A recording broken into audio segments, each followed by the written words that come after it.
So hello and welcome, good morning, good afternoon, good evening, wherever you are, whatever you're doing, and welcome to a special episode of Newsround for Anfield Index. It's Wednesday, and that doesn't seem that important. I think it's the 16th of July, but just clock that date because we'll come back to it. Now, we always start Newsround with a how are we? And as it starts right now, well, I'm in the sun, I'm enjoying myself, feel a little bit ropey after a few frozen margaritas last night, but you can see, I've got archery court, I've got a football court next to me, so I'm in good spirits and the sun is blazing down, so trying to find a bit of shade isn't the easiest right now, but we're here to talk about everything Liverpool right now, aren't we? And that is pretty big. It does feel, and naturally, because of what's happened, there's been a bit of a pause on recruitment, sales, all the various things. Of course, there has, but things are now really starting to whir into gear. And I'll be honest, Mrs. Davis won't be happy with this because I pledged not to really do any of these on holiday. But yesterday, I think 7, if I'm right, different messages from journalists and things meant I had to come on for a second time. So I've just taken a bit of a stroll this morning, take myself away so I don't get shouted at too loudly, just to give an update. There's only one place to start, isn't there, realistically, and that is with the Swedish and Newcastle forward Alexander Isak. 25-year-old, currently a Newcastle player, 3 years left to go on his contract, and it sprung into life yesterday afternoon, didn't it, with all the reports that Liverpool have made contact to say they are prepared to make a bid and go hard for Alexander Isak. Now, apologies, I won't speak too much. I may just say one of the holiday coaches, almost like people going home, going past. Now, with this, my info from a few journalists yesterday is this is a little bit old, and actually figures are going to come into play now, and I'll explain why. There's been various reports that I read yesterday that Liverpool will go above 120 million. And as I'm saying this, it almost feels like a 1980s game show style, where the audience used to shout, higher, higher, because my information from a few, and I managed to get this double resourced yesterday and stood up, that, 120 million is a starting point, but it's not going to be 120 million if it happens, and it's all still an if, that Liverpool have actually told us, I think it was Matt Hardy in the Times said that they will start at around 130 million if that's what Newcastle wants. There's 130 million in form of a verbal offer, if you want to call it that, on the table. But the other big reason that Newcastle have really had sort of their heads in a spin on this is, and you will all have opinions on this, I'm still a little bit putting a big question mark by a guy with an injury record like Isak for this money, but my info is that Liverpool have told Newcastle they will do add-ons above that.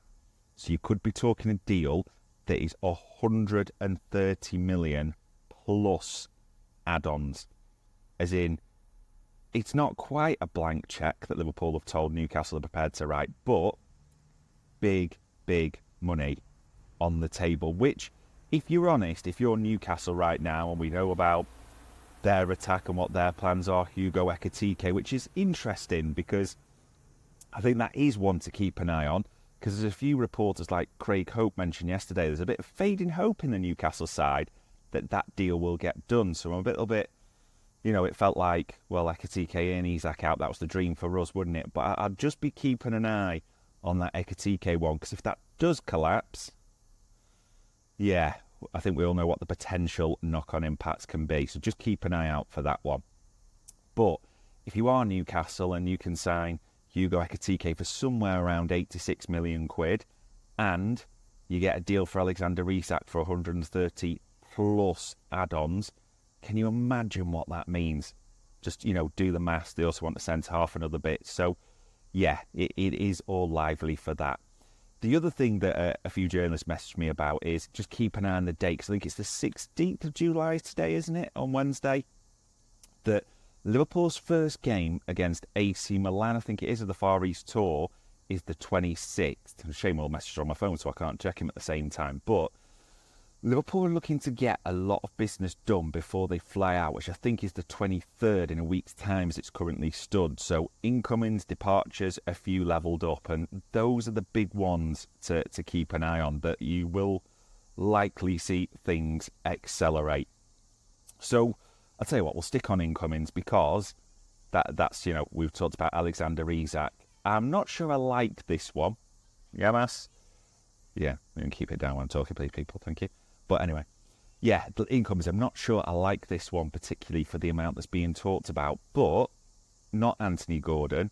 Pinija Harvey, the super agent, a bit older in the tooth now, hasn't he? Still got the snarl, though, is leaning towards Liverpool, we're told yesterday, for Rodrigo if he does leave Real Madrid. Now, me and Trevor said before on the transfer show, Liverpool had a long-standing interest. They want, he's a big family boy, Rodrigo as well, and they've always believed that's the key in to getting the player. However, if he's coming, it will mean ultimately he ends up playing on the left-hand side. Yes, he can play across both. He can play as a false nine, and we've heard about Liverpool liking multifunctional, I think was the word, forwards. Might be wrong, who cares really, but someone that can play across the front line. And whether you like or don't like Rodrigo as that option, it does seem that Liverpool are looking ahead seriously with that one as well. Now, natural question will be, is that instead of Isak? Is that as well as Isak? As it stands, it seems to be as well as Isak. But again, this is transfers, people. Nothing's absolutely certain at the moment. Liverpool have looked at a lot of options. They're considering a lot of options, so we will have to see. I'll move for the archery because people are shouting a bit over there. No idea what about. So that's the two incomings just to keep an eye on at the moment, isn't it? Rodrigo and Alexander Isak. In terms of departures, stuff is expected to also ramp up. Now, the Luis Diaz situation, and we know they rejected a bid about £58.5 million from Bayern Munich for Luis Diaz. And the big talk here from the David Ornstein bomber was that, Luis Diaz has told Liverpool he wants to leave. Liverpool have known for ages, we said it on the transfer show, that Luis Diaz, about the contract situation, wants to move on. This is absolutely no news to them. But Liverpool also know, looking at the market and setting that yardstick, that no one is near the price they are wanting. That in fact, to even get Liverpool to the table, and I mean just get them to the table, you'd have to put 65 million quid, not euros, down. And that's to start negotiations. Obviously, it'd have to go north of that for the Reds. And Liverpool hold the bargaining chips on that as well, don't they? In terms of, 2 years left to go on his deal and all those types of things. So Liverpool are in a strong position with that. But at the same time, I'm just like Evel Knievel go past there. They do expect Luis Diaz to move on. And they are waiting for Al Nassr, who told them they will firm up their interest. Again, is our info. We'll see if anything happens with that. And the reason I wanted to pivot into the Saudi side is Darwin Nunez in terms of outgoings. Now, Fabrizio Romano tweeted this yesterday, didn't they, that a few of the Saudi clubs, the PIF-backed ones, had made contact around Darwin Nunez. Again, few texts and messages yesterday that is a little bit old, that's already been done, that Napoli had gone silent. That coach go by, you can know my resort is a big one, sorry. That's not bragging, that's just because of the traffic going by. That Napoli had already moved on. That Luca, I think it's pronounced, the Udinese forward, is on his way. That's a here we go. I think it even got yesterday, didn't it? So Liverpool know, Darwin Nunez know that Napoli is off the table. Hence, Darwin Nunez just wants a bit of love, doesn't he? And where he will get that and a rock of cash is from the Saudi club. So we're fully expecting something developed there, which is probably better because Napoli, De Laurentiis, they are a nightmare to deal with, aren't they? Low balling, all that type of stuff, and been messing around with negotiations. So Liverpool may get their wish, and a ruck of cash, that Saudi golden goose, could be heading their way for Darwin Nunez. And the other one to really talk about, so the two I should say, is we mentioned these on the transfer show before. West Ham adore Tyler Morton. We've said that before on the transfer show. In fact, we said on the transfer show about a few weeks ago that Graham Potter's already been given permission to speak to Tyler Morton before the Euro Under-21 tournament, that he sees him as an ideal cog in his midfield. So I do wonder if that gets firmed up a little bit more. And the reason I'm saying that is there's still a fair few reports breaking. Harvey Elliott and his most likely destination does seem the Olympic Stadium, if that's still what they call it, West Ham, doesn't it? Now, what fee we'd get for him is a bit of a question mark. West Ham can't lowball, really. We know they've just received, I think, is it 55 million plus add-ons for Mohamed Kudus. Yes, they bought Duff's on his way from Slavia Prague, but I think somewhere between 40 to 50 million would get a Harvey Elliott deal done. And I think a lot of people expect that will happen. Liverpool, ideally, not wanting to take him on the Far East tour. That's my info. That sounds harsh. Everyone loves Harvey and the character he is, but football is football. That's just the nature of it all. Tyler Morton, though, I'll be interested to see if they do sort of make it a package, add him in, because, as I said, the info I had is that Graham Potter's already spoken. Tyler Morton is really a Potter type of player. That's not a movie reference or anything. It just is what it is. So we'll see what happens.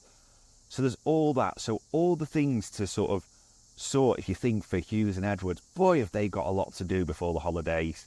So the Far East tour starts in a week or so, haven't they, in terms of double outgoings, potential double incomings, and all this in that. Genuinely, the only update I had is that it seems a bit quiet on the Mark Gay front as well. Now, Liverpool are not going to go in to the Premier League season with three centre-halves in the form of VVD, Ibu and Joe Gomez. There's no way, especially with the injury marks or question marks around two of those players. So another centre-half is going to come in. But only info is that I said I had a message yesterday that it's gone quiet on Mark Gay. Maybe something might develop, maybe it might be going on, but I've got no idea about it as we stand here right now. But yeah, those are the other things, ladies and gents. The only other bit I got was around, I think some might have seen the inside training video. A few things that may or may not surprise people, probably not. Kirkez and Wirtz have been tearing it up apparently in training and really impressive, especially Wirtz, but you pay the money, you get the quality, don't you? The other two that, I don't know if they will surprise you, have been really getting rave reviews of training. Rio and Gamoa has apparently been terrorising things, and all the senior players are impressed at keeping them under his wing because they know what style that they've got. But the other one, Curtis Jones. Apparently, few journalists have said that the murmurings are that Curtis Jones seems to have come back with almost a renewed purpose. Now, we can speculate on that, isn't it? It didn't have a good end to the season. The team did, but probably not from a personal level. Curtis Jones, he was out a lot of it, wasn't he? So is he renewed? Is he wanting to get back? Who knows? But that's the info that we've got. Curtis Jones has had a strong start to this season. But there we go, ladies and gents.